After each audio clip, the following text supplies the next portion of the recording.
తినేసి నిద్రపో. బాలుడు దీర్ఘాలోచనలో ఉన్నాడు. ఏం లేదు. లేదు అంటేనే ఏదో ఉందని అర్థం. అబ్బో కనిపెట్టాడు పెద్ద, నీకెలా తెలుసు? అయితే నన్ను చెప్పమంటావా? ఏంటి? నీ మనసులో ఉన్నదేమిటో నేను చెప్పనా? చెప్పు చూద్దాం. అంబా శాంభవి భైరవి పలుకో. నాలుక మీద నాట్యమాడే సత్యాన్ని చెబుతాను. ఒక అమ్మాయి గురించే గాని ఆలోచన చెప్పు. నిజమే కదూ? నిజమైతే నిజమని చెప్పాలి, లేకపోతే దోషం అంటుకుంటుంది. ఎవరా పిల్ల? ఉందిలే.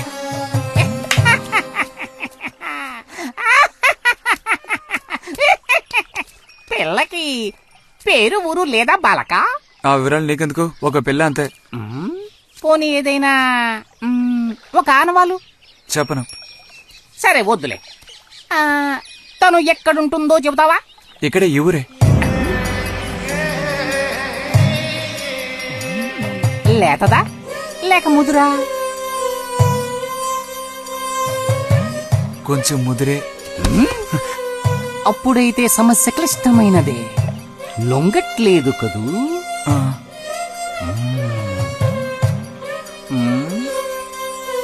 దారుంది, ఏం భయపడక్కర్లేదు. నిజమా? దేనికైనా దారుంది. ఏం దారి? రా చెప్తాను. ఏంటో చెప్పు. చెప్తాగా, రా. ఇదిగో, వీడు కూడా ఇంతవరకు ఇలాంటి ఎన్నో ప్రేమ సమస్యల్లో దూరాడు, ఇరుక్కున్నాడు. అన్నిటికీ కూడా పరిష్కారం దొరికింది.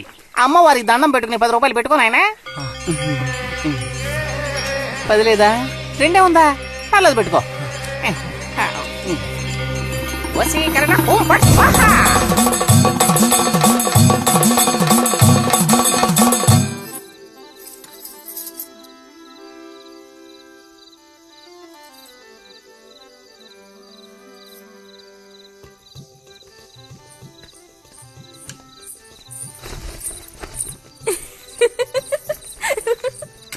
మన గోవిందుని చూసారా అత్తయ్య?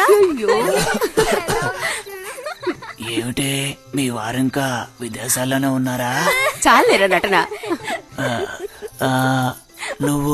నువ్వు ఎవతివే?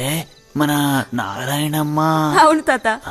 అలా చెప్పు. వయసు అయిపోయింది కదా, కళ్ళు కనపడటం లేదు. అన్నట్టు నీకింకా పెళ్ళవలేదా? ఇంకా అవ్వలేదే. అలాగా.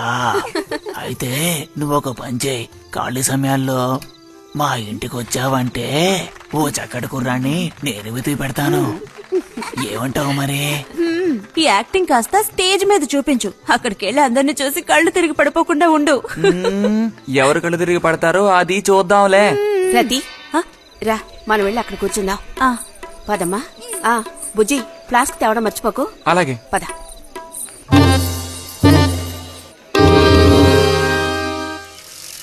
ఏరా, మీ అమ్మ ఎక్కడుంది? కలిసి గుడికి వెళదామని చెప్పింది. తయారైందా లేదా? అమ్మ ఇంట్లోనే ఉంది. అన్నట్టు రతుందా? పెరట్లో ఉందిరా, వెళ్ళు. అలాగే.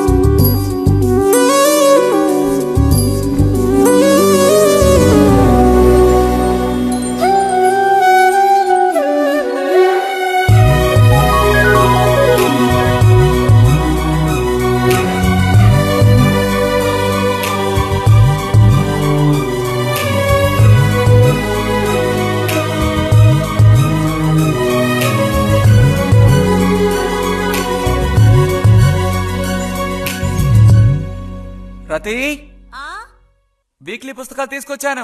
అక్కడ పెట్టేళ్ళు. మరి నేను బయలుదేరినా? సరే.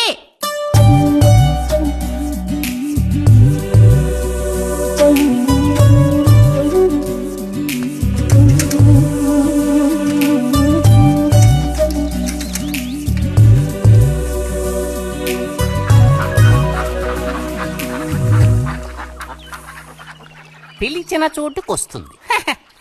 చెప్పినట్టల్లా చేస్తుంది. ఎవరు? ఎవరైనా సరే. మహారాజులు సైతం ఆ కాలంలో మహారాణులను వశపరచుకోవడానికి ఈ విద్య ప్రయోగించారు. ఏం విద్య? వశీకరణ. వశీకరణమా? భస్మం. ఏ భస్మం? మంత్ర భస్మం. వశం చేసుకోవాలని ప్రయత్నించే అమ్మాయిని ఆ భస్మం నుదుట పెట్టుకుని ఒక్క చూపు చూస్తే చాలు. ఆ అమ్మాయి కూడా అదే విధంగా నిన్ను చూసిందనుకో, కాయ పడ్డైనట్టే. కాకపోతే దానికి ఒక పద్ధతి ఉంది. శుభ్రంగా స్నానం చేసి ఆ భస్మాన్ని నుదుట పెట్టుకోవాలి. తను నిన్ను చూసేంత వరకు నోరు తెరిచి ఒక్క మాట కూడా మాట్లాడకూడదు. రాత్రి వెళ్ళి పిలిస్తే నిద్రపోతున్న మంచం మించి కూడా లేచి వచ్చి తోక ఆడించుకుంటూ నించుంటుంది. ఇది ఎక్కడ దొరుకుతుందంటావు? ఏది? నువ్వు చెప్పిన భస్మం సృష్టించాలి. ఎలా? కాస్త ఖర్చు అవుతుంది మరి. ముందు ఏం చేయాలో చెప్పు. జత కలిసిన ఓసరవెల్లి ఉందే, ఓసరవెల్లి, దాని మీద పేడ విసిరి పట్టుకోవాలి. అది కూడా కడుపుతో ఉన్న ఆవు పేడ విసిరి. అప్పుడు అది కాస్త ఊపిరాగి చస్తుంది. ఆ చచ్చిన దాన్ని తీసుకొచ్చి కొబ్బరి చెట్టు చిటారు కొమ్మను ఎండబెట్టి పొడి చేయాలి. తర్వాత దానికో మంత్రం ఉంది, ఆం ఫట్. కొబ్బరి చెట్టు చిటార్ను కట్టి ఎండబెట్టాలా? గంగరాజు కాసేదైనా జరిగే పని చెప్పు. కొంచెం కష్టమైన పనే. కాకపోతే నువ్వు చేయవలసిందల్లా ఒకటే, 2 ఊసర విల్లుల్ని పట్టివు చాలు. పట్టిచ్చావనుకో మిగతాది నేను చూసుకుంటాను. మనోధైర్యం కోల్పోకు. మా గురువు గారి దగ్గర దీనికేం కొదవలేదు. ఈ భస్మాన్ని మనం అడిగితే ఆయన ఇస్తారు. కొంచెం తీర్థ ప్రసాదాలు ఖర్చు అవుతుంది. ఎంత ఖర్చు అవుతుంది? ఎప్పటికో 5 రూపాయలు ఇచ్చావంటే పని అవుతుంది. నెత్తిన పూసుకోవచ్చు. ఏంటి 5 రూపాయలు చాలా? అదేం పెద్ద ప్రాబ్లం కాదు. బాలక, ఆత్మధైర్యంతో ముందుకు సాగావనుకో అవ్వందంటూ లేనే లేదు.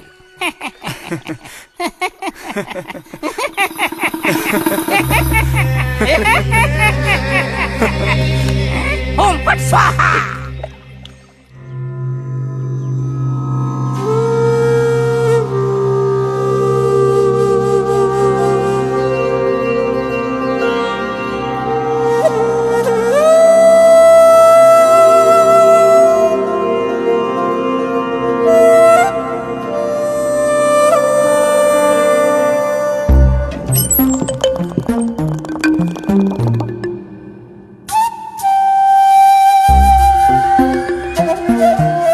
ఉదయాన్నే లేచి స్నానం చేసావు, ఎక్కడికి వెళ్ళాలేంటి?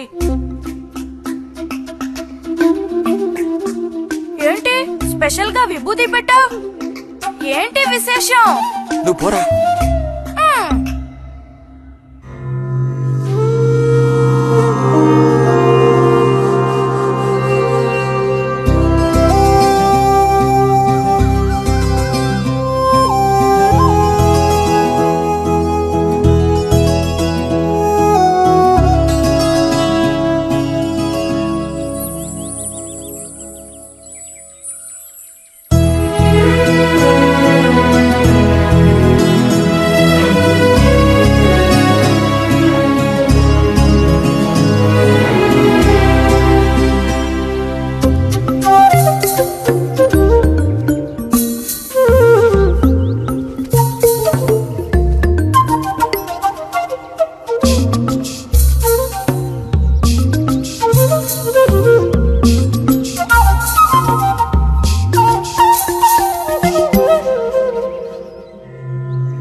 ఏంటి బుజ్జి ఇది?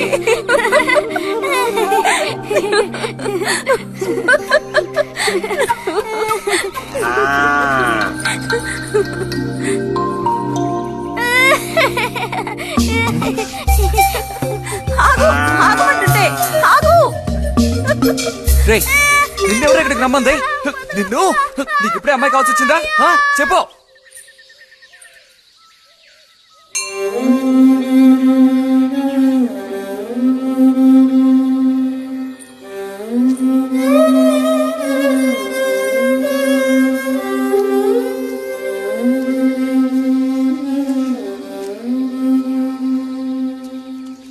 రండి సార్. ఈ రోజు లైబ్రరీకి వెళ్ళలేదా? లేదు.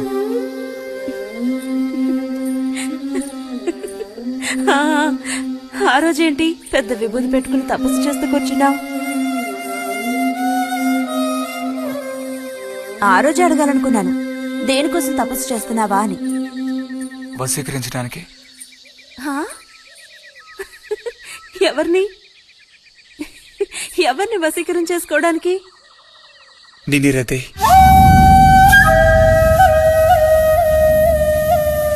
బుజ్జి ఏమిటి అనేది? అవును నిన్నే. ఏంటి బుజ్జి ఇది? ఎంత చనువు ఉంటే మాత్రం ఇలా మితిమీరి ప్రవర్తిస్తావా? ఇంకాపు ఇలాంటి పిచ్చి పిచ్చి ఆటలు నాతో ఆడుకో చెప్తున్నాను. ఛ!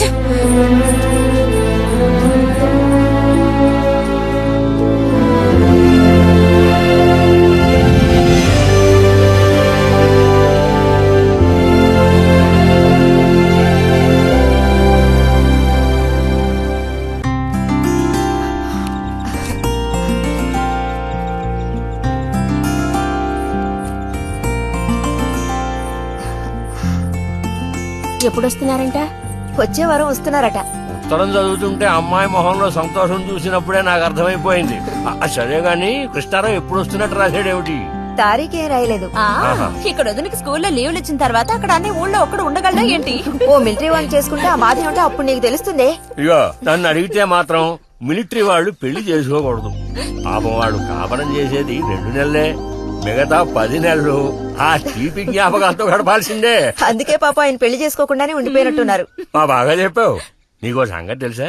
పూర్వం నేను బర్మాలో ఉండేటప్పుడు నా వయసు ఎంత ఉంటుందనుకున్నావు? 26, 27 లోపలే ఉంటాయి. అప్పుడు సాయంకాలాలు ఒక చక్కటి ప్యాంటు టీషర్టు వేసుకుని ఈవినింగ్ వాక్ వెళ్లేవాడిని. అప్పుడు చూడండి నాకు గ్లామరు. నీలా ఉండేవాడిని కాదు, బక్కవాడవాణి. ఎంతమంది పెళ్లి చేసుకుంటామని వెంటబడేవారో తెలుసా? ఎక్కడా? బర్మాలో. పాప అక్కడ రాజకుమారి కూడా వచ్చి లైన్ లో నుంచున్నట్టు. ఏంటి? ఇక చాలు నీ గోలాపమావయ్య, అబద్దాల పుట్ట. ఎవరో నీ కోసం వెతుకుంటూ వచ్చారు, వెళ్ళి చూడు. ముక్క ముందు చెప్పాలి కదా. నువ్వు చెప్పకపోతే నాకు ఎలా తెలుస్తుంది? పబ్లిషర్స్ వచ్చారో ఏమిటో, పోయిన వారమే రాసి పంపేస్తానన్నాను. ఆలస్యం అయిపోయింది కర్మ. ఈసారికి నేను క్షమించి వదిలేస్తున్నా.